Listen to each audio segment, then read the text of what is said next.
friends, welcome to my channel. What am I doing today?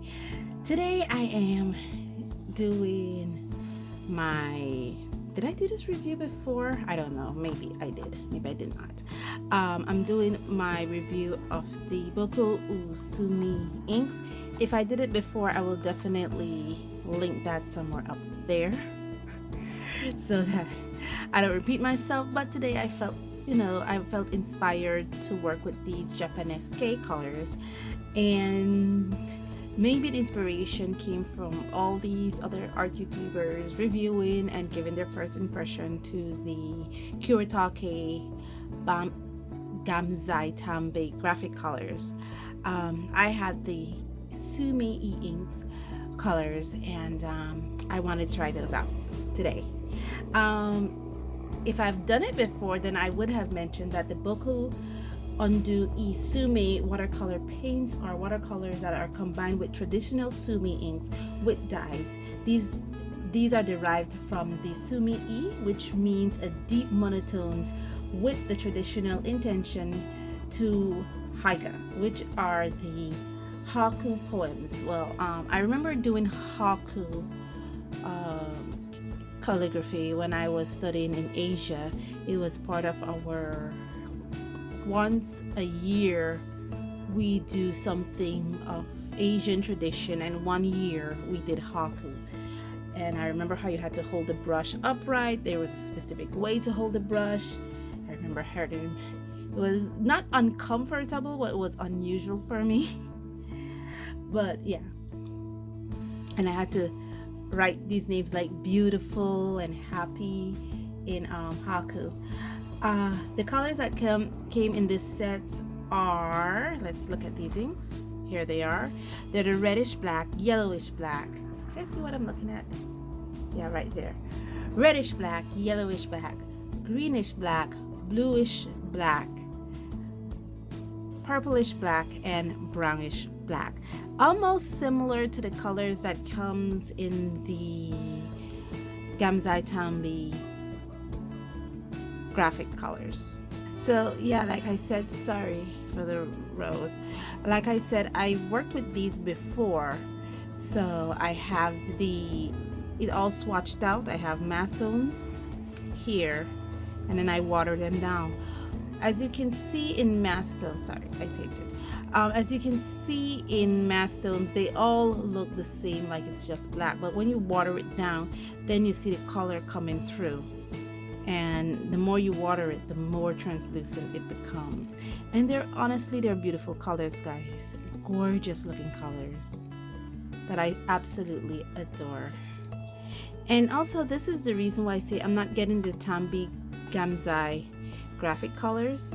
Not because I think they're similar to these, but because I already have these already and I rarely use them. So why would I get another set that I will rarely use? Does it make sense? And for that reason, I am using these today. Okay, so the second thing I'm going to highlight is these brushes that I have here. These brushes I bought from my local art and stationery supply store.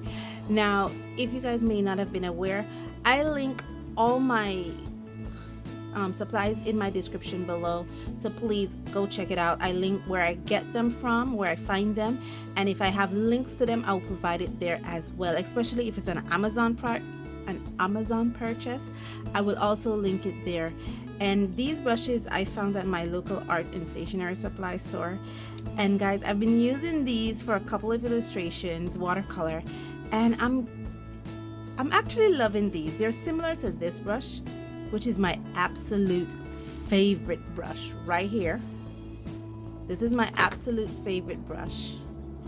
And the reason why I love this brush so much is because it has this little triangular bulb here that makes it easier to hold, easy to manipulate, especially for someone like me who is getting carpal tunnel syndrome. It's much easier for me to work with thicker girts, and having this is just amazing. So I found these in similar color, not the same size, but similar to this brush, and so I got these. I think they cost less than $7 Belize, which is about $3.50 US. generally about. And they're thicker. The one thing that they're different from these are very nice bristles. They're not as natural. I will say they're a synthetic blend, but they're not as natural hair brushes. I would say they're synthetic blend, but these are really nice. They're Thaklon. They're very thick and stiff, so I could see myself using these for gouaches, but I use these mostly for watercolor, and I'm in love with them. So I'll be using these because when I use these on another watercolor set, I was able to do a lot of scrubbing, and these hold up well. So yeah, I like these. So I'll be linking the store that I bought these at in my description below. Go check it out. So the second set of brushes I should highlight are these ones here. Not this one. These ones. These I also got at another locally art stationery and supply store. These are the Milan series 311. This is a size, and these are bought individually. So this is a size 24, and these two are synthetic. According to the instructions that I read online for the Milan, these are actually their watercolor brushes. This is a size 24, and this is a hunk of brush. I love this. I also got a size 14. Beautiful brush. I'm actually getting into bigger brushes. A size 10. This is a size 10 as well. Oh, they're about the same width, but the bristles for these are much shorter. Sorry. This one is a size 8, which I believe is similar to one of these, because yeah, no, this is a size 8 flat. This is a size 7, and this is one much bristle barrel is much smaller than this. Is a size 8. So I'm getting into bigger brushes, and so for that reason I got these individually. I like how they sound. Yeah. So I'll be using this brush as well, especially when it comes for washes. I'll be using this brush for. This brush is actually a Winsor & Newton Series 7 brush. Yeah. I'm not sure if you guys can see there.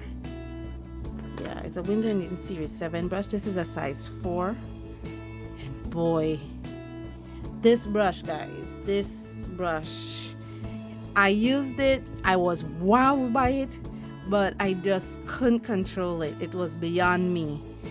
It holds so much water. I could have done so much with this brush. It was beautiful to work with. It was beyond me. I really do have to work up to this brush.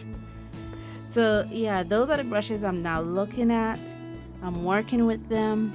I don't know, maybe it's because I use a lot of synthetic brushes. I'm really getting into the synthetic brushes. So yeah, but I really have to start going natural because I do like watercolor, and one of the best ways to bring out watercolor is with natural brushes. So I will have to start to do my natural brushes at some point. But right now I'm just having fun with synthetics. I think I've blabbered on long enough.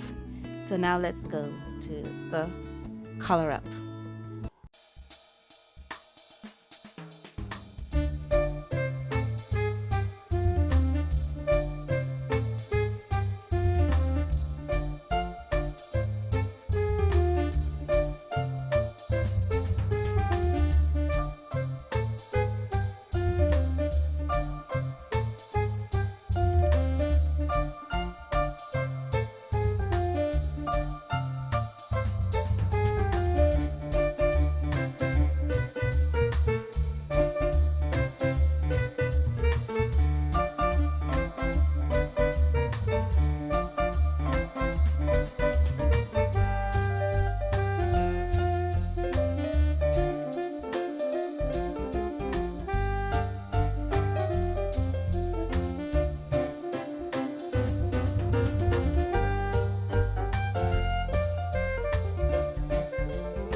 Okay, guys, I am finished.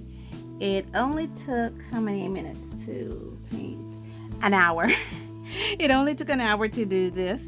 And I was actually, whenever I am lost in the process of any art form that I'm doing, whether it's bookbinding,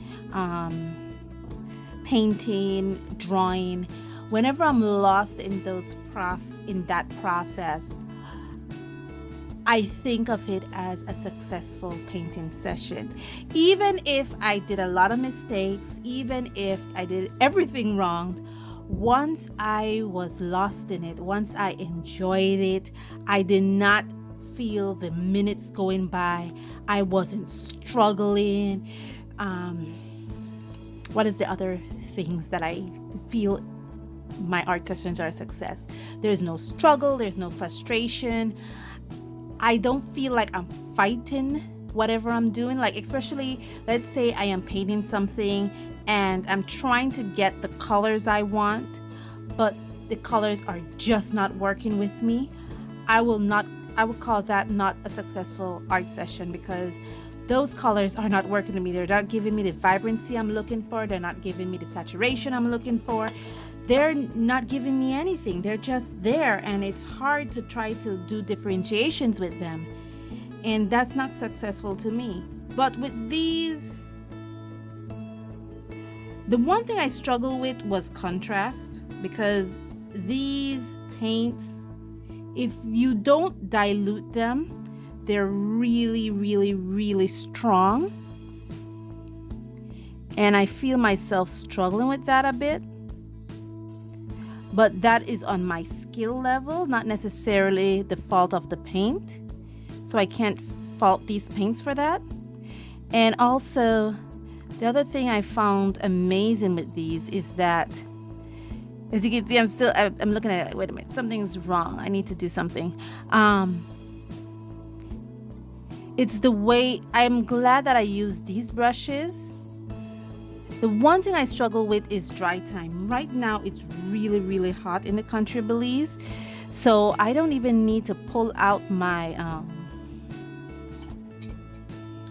drying tool to dry these. These are already dry, as you can see. They're already starting to dry. Trying to lift it, it's already starting to dry. So I struggle with drying time, but that have to do with the humidity of my country and not necessarily these paints. So I can't fault them for that. The other thing that I found struggling, and again, this could be my own drawing skill, my own skill level, is contrasting. Because when I lighten, especially in this area here, you know, I was trying to produce contrasting, and I had this pretty light, but when I went in to do the inner part of it, I had to darken it again because it was not, you know, it didn't show that it was two different parts. It actually showed that it was one part. And I'm talking to you and I'm like, oh yeah, I need to put some colors on this, some shadows in here. I don't know, maybe I'm evolving as an artist. Probably I am evolving as an artist, because I look at something and I'm like, wait a minute, something's missing. Something's really missing. So I would try to put those missing pieces back in there. You know, it's my skill level. But this was a successful session. I'm lost in it. I was like, okay, something's missing. How does it look? I know it should look 10 times better than it did before. With these brushes, I use these ones here. These two are from the pointer series, as you can see there. I use the number 10 and I also use the number 7. Love them, love the width of them, love the amount of water they hold. Now these brushes, because they're very stiff Taklon brushes, they don't hold a lot of water. So water control is very easy with these. And this brush here, you saw me do the background with this one here. And again, because it was a Taklon brush, this holds a lot of water. And it was perfect for the background. I hope I illustrated that I was able to get into the little corners here, this part of the painting with this brush, because look at that point. Gosh, look at that point it has on it. So I was able to manipulate it in the little corners, especially in the minute spots. And with these brushes, they were able to snap back in place exactly how I needed them. They have amazing points on them. So much so that I didn't even need to use the number 3. Okay, I almost said number 2. The number 3 brush that is here. I didn't need to use this at all. This is still here. So I only needed these 2 brushes for this, and it was perfect. I grabbed this out thinking I would have used it, but I never used it either. And these were just perfect. Look at the point on this number 7, guys. Look at that beautiful point there. And I didn't need to use a lot of water. My water control was pretty manageable with these brushes. And all in all, I really enjoyed this. Honestly, guys, it was a successful painting session. I didn't have to struggle a lot. The stuff that I did struggle with was stuff outside my control, like the humidity, my own art level. That's something that is a little bit outside of my control, but I am improving. It's not a flat wash anymore, and I am learning how to work with different mediums, and I was just lost. Guys, I really enjoyed it. And the one thing that I always forget is, you notice I started off on a flat surface and then I had to prompt it up. That's because my back started to hurt. I was doing this, and the camera was getting in the way. I had to go around the camera, so I said, let me try my easel out and see if it would have been better. And guys, it was a whole lot better. Minimal back pain, and I didn't have to work around the camera. It was as if you guys were not even there. I was just lost in the process, and yeah, that was it. I switched to the easel because I started having back pains, and now my voice seems like it wants to leave me, so that's my cue to shut up. Thank you guys so much for joining me on this journey, and as always, stay safe, stay blessed, and I'll see you in the next one. Bye.